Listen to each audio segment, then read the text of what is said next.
नमस्कार दोस्तों, स्वागत है आपका मार्केटिक्स पर, जहां मिलती है आपको हर हफ्ते की सबसे जरूरी शेयर मार्केट अपडेट्स और आगे की स्ट्रेटेजी।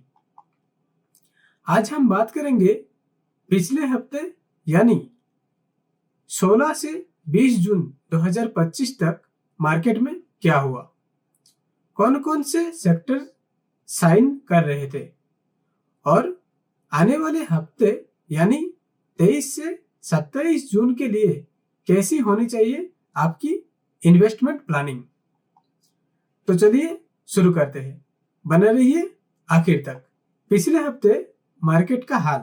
पिछले हफ्ते मार्केट ने जबरदस्त रिकवरी दिखाई।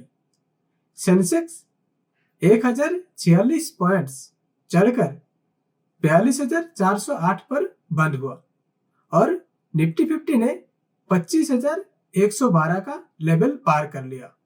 मार्केट को सपोर्ट मिला 3 बड़े फैक्टर से। चलिए बात करते हैं वो 3 फैक्टर के बारे में। पहला, आरबीआई ने किया रेट कट। 0.5 की कटौती के साथ लिक्विडिटी बढ़ाई गई। नंबर 2, प्रोजेक्ट फाइनेंसिंग रिफॉर्म्स, जिससे पीएफसी, आरईसी जैसे स्टॉक्स में रैली देखने को मिली। Number 3, global support. Despite middle east tension, strong PFI inflow से बाजार में स्टेबिलिटी बनी रही। अभी हम बात करेंगे पिछले हफ्ते की सेक्टरल परफॉर्मेंस की। पहला, बैंकिंग और फाइनेंशियल सबसे ज्यादा चमकते हुए सेक्टर रहे। Auto, infra, capital goods steady growth के साथ वीक के विनर्स रहे। आईटी और फार्मा थोड़े कमजोर दिखे क्योंकि ग्लोबल अनसर्टेनिटी की वजह से। मिड कैप और स्मॉल कैप इंडिसेस हरे निशाने में रहे, लेकिन सिलेक्टिव बाइंग ही दिखने को मिली। अभी हम देखेंगे अगले हफ्ते की स्ट्रेटेजी क्या होना चाहिए 23 से 27 जून 2025। चलिए बात करते हैं विस्तार से।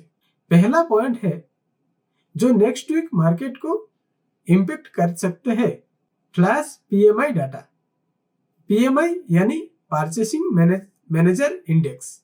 ये डाटा 23 जून को आएगा और मैन्युफैक्चरिंग और सर्विस सेक्टर की स्थिति को दिखाएगा।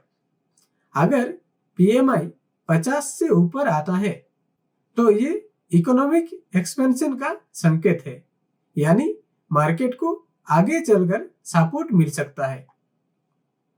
लेकिन अगर डाटा खराब आया तो शॉर्ट टर्म वॉलेटिलिटी बढ़ सकती है। इसलिए ट्रेडर्स को पीएमआई आने के बाद डायरेक्शन पर तेजी से रिएक्ट करना होगा। नंबर 2, एचडीबी फाइनेंशियल सर्विस का आईपीओ 12,500 करोड़ का। ये आईपीओ मार्केट में लिक्विडिटी को टेम्पररीली खींच सकता है क्योंकि रिटेल और इंस्टीट्यूशन दोनों इसमें पैसा लगाएंगे। इसका पेरेंट कंपनी है एचडीएफसी बैंक, जिससे इन्वेस्टर कॉन्फिडेंस हाई रहेगा। यदि आईपीओ का सब्सक्रिप्शन जबरदस्त होता है तो एनबीएफसी और फाइनेंशियल स्टॉक्स में और भी तेजी देखने को मिल सकता है। Number 3, global factors, crude oil and geopolitical news. Middle east में बढ़ते टेंशन और क्रूड ऑयल की कीमतों में उछाल ग्लोबल इन्फ्लेशन पर दबाव डाल सकता है। लेकिन अगर डॉलर वीक रहता है और एफपीआई फ्लोज भारत की ओर बने रहते हैं तो मार्केट को ज्यादा नुकसान नहीं होगा। तो अगले हफ्ते पोजिशनल ट्रेडर्स को बड़ी गिरावट पर क्वालिटी स्टॉक्स में एंट्री का मौका लेना चाहिए, जबकि ट्रेडर्स को न्यूज बेस्ड क्विक मोमेंटम पर फोकस करना होगा। अभी हम बात करेंगे कि अगले हफ्ते कौन से सेक्टर में दम है और कौन से स्टॉक को वॉच करना चाहिए। पहला, बैंकिंग और फाइनेंशियल सेक्टर, जो कि अब अगले हफ्ते बुलिश दिख रहा है। आरबीआई की रेट कट से इन सेक्टर को सीधा फायदा हुआ है। प्रोजेक्ट फाइनेंसिंग रिफॉर्म्स ने इंफ्रा लीडर्स जैसे कि पीएफसी, आरईसी को मजबूती दी है। कौन कौन सी स्टॉक्स पर ध्यान देना चाहिए? HDFC bank, ICICI bank, PFC, REC जैसी स्टॉक्स में डिप्स पर बाइंग कर सकते हैं। ये स्ट्रॉन्ग फंडामेंटल्स वाले स्टॉक है। दूसरा सेक्टर है ऑटो सेक्टर। जून का महीना हमेशा ऑटो सेल के लिए अच्छा रहता है और रूरल डिमांड भी मॉनसून के साथ इंप्रूव होती है। महिंद्रा एंड महिंद्रा, टाटा मोटर्स जैसे प्लेयर्स को फायदा मिल सकता है। तो ऑटो सेक्टर में हम टाटा मोटर्स, महिंद्रा एंड महिंद्रा, मारुति ये सब स्टॉक्स को देख सकते हैं। Short term to medium term में अच्छे रिटर्न की संभावना है। तीसरा, capital goods and infra. Budget और पॉलिसी पुश से ये सेक्टर लंबे समय के लिए प्रॉमिसिंग लग रहा है। ऑर्डर बुक्स बढ़ रही है और एक्सक्यूजन पेस भी तेज हो रहा है। कौन कौन स्टॉक्स पर ध्यान रख सकते हैं? LNT, BHEL. Long term investor के लिए ये आइडियल सेक्टर है। चौथा है consumer durables. AC, refrigerator, kitchen appliance जैसी चीजों की डिमांड बनी हुई है। जीएसटी कलेक्शन और अर्बन स्पेंडिंग स्टेबल है। ध्यान रख सकते हैं वोल्टास पर, वर्लपूल पर, ब्लू स्टार पर। मीडियम टर्म के लिए अच्छा सेक्टर है, लेकिन थोड़ा सिलेक्टिव के साथ। अभी हम देखेंगे आईटी और pharma. US and European slowdown की आशंका से आईटी में प्रेशर हो सकता है।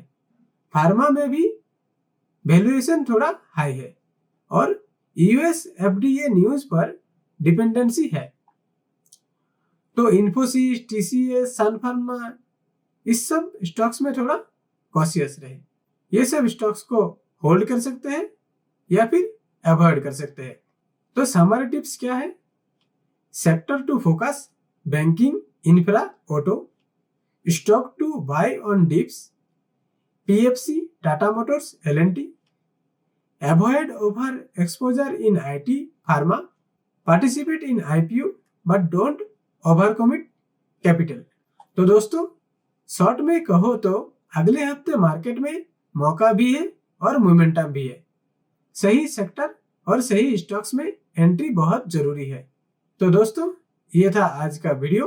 अगर आपको ये एनालिसिस पसंद आया तो वीडियो को लाइक करें, मार्केटिक्स चैनल को सब्सक्राइब करें और ये वीडियो को ज़्यादा से ज़्यादा शेयर करें और कमेंट्स में बताइए कि आप कौन से सेक्टर में बुलिश है इस हफ्ते। तो मिलते हैं अगले वीडियो में। तब तक के लिए हैप्पी इन्वेस्टिंग। जय हिंद।